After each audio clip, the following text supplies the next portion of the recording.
சரித்திர பதிவேடு கன்னியாகுமரி மாவட்டத்தில் வடசேரி போலீஸ் ஸ்டேஷனில் இருக்குது.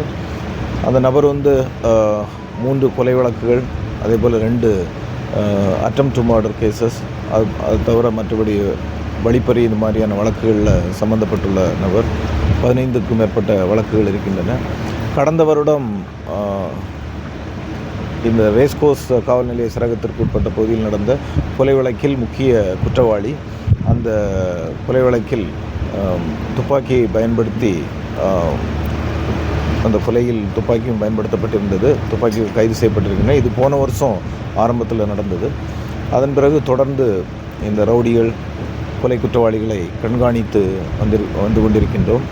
இந்த சூழலில் அந்த வழக்கில் புலன் விசாரணை முடிந்து குற்றப்பத்திரிகை தாக்கல் செய்யப்பட்டு நீதிமன்ற நிலுவையில் இருந்தபோது நீதிமன்றத்தில் ஆஜராகாமல் அவருக்கு பிடிக்கக்கூடிய, அதாவது NBW நான் பெயிலபிள் வாரண்ட் வழங்கப்பட்டிருந்தது, நீதிமன்றத்தால் வழங்கப்பட்டிருந்தது.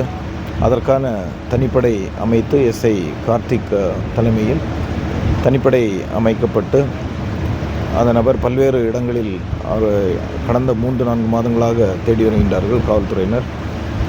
இதில் ஒரு 15-20 நாட்களுக்கு முன்பு அந்த நபர் வேறு மாநிலத்தில் தங்கியிருப்பதாக தகவல் தெரிந்து அங்கும் தனிப்படை சென்று தேடிய போது அங்கிருந்து தப்பிவிட்டார்.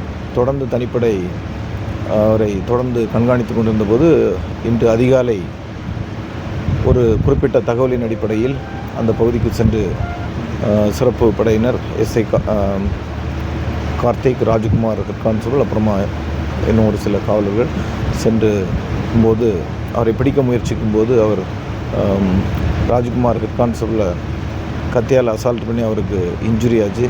இமீடியட்டாக ஏற்கனவே அவர் கொலை குற்றவாளியாக இருப்பதால் காவலர்களை தாக்கி அவர்களை கொல்வதற்கு வாய்ப்பு இருக்கிறது என்ற ஒரு அடிப்படையில் அந்த நபரை துப்பாக்கியால் SI கார்த்திக் 3 முறை சுட்டு 2 ஷாட் காலில் பட்டிருக்குது. உடனடியாக மருத்துவமனைக்கு எடுத்து செல்லப்பட்டு GHல அட்மிட்டில் இருக்கிறாரு. காயம்பட்ட ஹெட் கான்ஸ்டபிளும் ட்ரீட்மெண்ட்டில் இருக்கிறாரு. இதுக்கு வழக்கு பதிவு செய்து விசாரணை நடைபெற்று வருகிறது. முன்னெச்சரிக்கை நடவடிக்கை நம்ம எப்படி மானிட்டர் பண்ணுறோம்?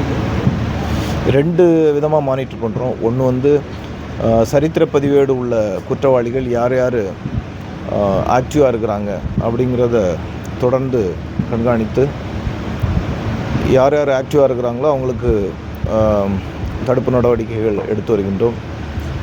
அதே போல் குற்ற வழக்குகளில் சம்பந்தப்பட்டு தொடர்ந்து குற்ற வழக்குகளில் ஈடுபட்டு பொது அமைதிக்கு பங்கம் விளைவிக்கக்கூடிய நபர்களை குண்டர் சட்டத்திலும் கைது செய்கிறோம்.